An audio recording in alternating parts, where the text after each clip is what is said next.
universe was dying, and its final light dimmed across the void. A frozen graveyard of galaxies stretched into infinity, drained of color and life. The stars had gone out one by one, until only the pale echoes of lightless husks remained, spinning silently toward the inevitable collapse. The big crunch. The weight of entropy pressed on every atom, every molecule, as though the universe itself sighed its final breath. Papu's hum of the pipeline swelled, as though the universe itself sighed its final breath. Once mighty alien civilizations lay scattered across the ruins, their great minds paralyzed by despair. Species that had shaped the stars, that had reached heights humanity could scarcely fathom, now cowered in the shadow of inevitability. They whispered prophecies of the collapse, tales of cosmic cycles where death consumed life without end. Gods and titans had risen and fallen, but none had escaped the grip of inevitability. But humanity, that mad, defiant species, did not cower. They refused. They called it the final collective, a summit of all that remained, the shattered remnants of the Belaruth Accord, the crystalline entities of the Ilaruth, the bronze-skinned lords of the feral dominion, and more. Once, their names had inspired terror, awe, or reverence across the universe. Now they were barely more than memories, their great fleets reduced to wandering arks, their technologies rusted with time. The hull itself was a monument to desperation. It had been fashioned aboard the Albatross, humanity's last great ark-ship, a hulking behemoth that had traveled longer and farther than any human vessel before it. The chamber walls were pieced together from scavenged alien ships, crystalline lattices meshed with molten alloys, blackened hull panels scored with hieroglyphs from forgotten empires. Light flickered unevenly, as though it, too, teetered on the brink. At the center of the gathering stood mankind's leader, flanked by the last vestiges of human ingenuity. His name was Captain Kael Thorne, a man whose face bore the deep lines of too many desperate years, his steely eyes alight with something the others lacked. A fire. "The universe is not dead yet," Kael said, his voice carrying through the vast chamber aboard the Albatross. The aliens watched him with hollow gazes, their despair palpable. Let them stare, he thought. They will listen. The sun flared high in the sky, spilling its radiance into the society.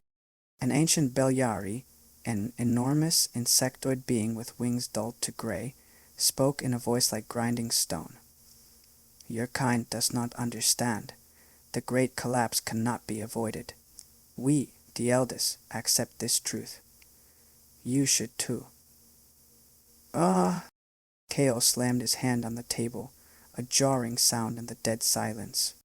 "Then what the hell was the point of all of this?" he snapped, gesturing to the walls around them, walls built from the scavenged bones of dead alien stations. The empires, the wars, the discoveries, everything. You really think the universe was born just to shrivel into nothing, to die scared and whimpering? No, not us, not humanity. A hush fell, thick with unspoken doubts. Beside Kael, his second-in-command, Elias Vance, stepped forward.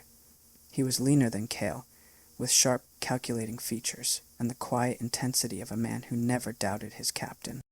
"We have a plan," Elias said, his calm voice cutting through the gloom. "It is insane, yes, but it is also the only chance any of us have." "A chance to do what?" rasped the feral, its bronze skin etched with cracks of age. Kael took a breath, the enormity of the next words heavy on his chest. "To restart the universe." The chamber erupted with alien voices, shrill and disbelieving. Some laughed, bitter and mocking. Others spoke angrily, their voices trembling with the sting of impossible hope. "Impossible," the Belyari hissed. "You speak of godhood." Kael waited for the chaos to settle, then leaned forward, voice deadly calm. "No. I speak of survival. If we can trigger a second Big Bang, we don't just save ourselves, we forge a future. A second chance for life." "The energy required," murmured an Ilaruth, its crystalline body dim. "Not even all the stars in the universe." "Then we'll find another way," she muttered. The feral's voice dropped to a rasp. "Madness." Humanity has made madness work before, Aaliyah shot back. Kael scanned the room, his voice soft but unyielding. Your species are ancient, but you've forgotten how to fight for a future. Humanity hasn't. We never will. And in the silence that followed, Kael heard it again. Hope. The heart of the Albatross was a cathedral of machines. It stretched for kilometers in every direction, a labyrinth of alien engines scavenged across millennia. Humanity had been gathering them for ages, even when they didn't understand them. Build first, figure out later had been their mantra. And now, it had brought them to this. Elias led Kael through the maze toward the project core, their boots echoing on steel grates. It's barely holding together, Elias muttered. He gestured to where human engineers were welding patches onto a ferro singularity drive, sparks cascading like dying stars. Half these components weren't made to work together. Some of them, well, we still don't know what they do. Kael gave him a look. But you're sure it'll work? Elias hesitated. If we get enough energy to the catalyst, maybe.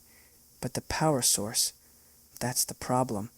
We need more energy than this ship, or any ship, can produce. Kael frowned. How much more? Enough to collapse a black hole into itself. And then some. Kael's face hardened. Then we find a black hole. Elias stopped walking, staring at his captain. You're not serious. Kael turned to face him. We're out of time. The crunch is accelerating. If we don't light this match, it's over. For everyone. Elias' shoulders slumped, but he nodded. There's one candidate, he said quietly. Xerxes 9. It's a supermassive black hole near the center of the last remaining galactic cluster. Kael's lips curled into the faintest hint of a smile. Then set a course. We're going to steal fire from the gods. The Xerxes 9 system was a maelstrom of dying gravity. The black hole loomed ahead of the Albatross, a monstrous eye swallowing light and space itself. Around it, shattered planets and frozen moons spiraled toward oblivion. The crew worked tirelessly, calibrating the Genesis core, a patchwork miracle of alien sciences wired into humanity's indomitable will. Kael stood on the bridge, staring at the growing black hole. The weight of the universe's fate pressed on him, but he would not yield. That is? He called. Elias, standing beside him, checked the trembling displays. The singularity harpoons are ready to deploy. Once they penetrate the accretion disk, they'll begin channeling energy into the core. If we can hold it long enough. Elias met his eyes. It's going to rip this ship apart, Kael. Kael placed a firm hand on Elias's shoulder. Hold her together. She's not done yet. Below them, on the lower decks, the human engineers fought against failing systems, sweat and soot streaking their faces. Generators whined as power surged through the veins of the Albatross. Harpoons deployed, shouted Elias. The ship shuddered violently as massive singularity harpoons, gargantuan spikes of Feral and Belluri design, fired into the black hole's glowing accretion disk. Gravity waves battered the ship, tearing at its hull. Energy levels rising, cried an ensign. Hold it steady, Kael barked. Hold, he thought, just a little longer. Sections of the black hole's fury was unrelenting. Sections of the Albatross began to rupture, entire chambers venting into the void. The Genesis core screamed as it drank from the black hole's collapsing energy. Kael stood before its console, the light of creation swirling within the massive containment sphere. We have enough power, Elias shouted, his voice cracking with disbelief. We can fire the core. Do it, Kael roared. Elias slammed his hand onto the ignition panel. The ship. Light erupted from the Genesis core, cascading outward in blinding streams that burned through the dark. The black hole quivered, its event horizon warping as something impossible happened within its depths. Energy surged through the Albatross, bending reality itself. Kael shielded his eyes as the light became unbearable. For a single eternal moment, there was nothing but silence. Then the world exploded. Kael awoke on the bridge floor, the sound of alarms ringing in his ears. He pushed himself up, pain stabbing through his ribs. Report, he rasped. Elia staggered to his feet beside him, staring out the viewport at something magnificent. The black hole was gone. In its place was light. A newborn star blazed in the void, its light spreading outward, igniting the darkness. Waves of energy rippled from it, washing across the shattered remnants of galaxies. "We did it," Elias whispered. Tears streaked his face. "Chaos! We did it!" Kael rose slowly, staring out at the miracle they had wrought.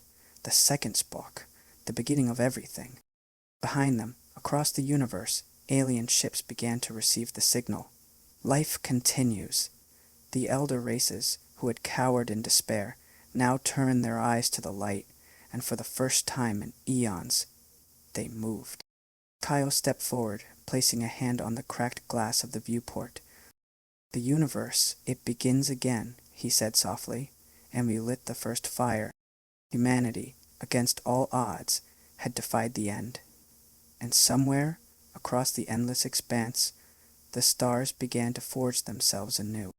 Millennia later, in a new universe, young and vibrant, legends were told of the species who would not quit, of the humans who stole fire from the void and rekindled creation itself.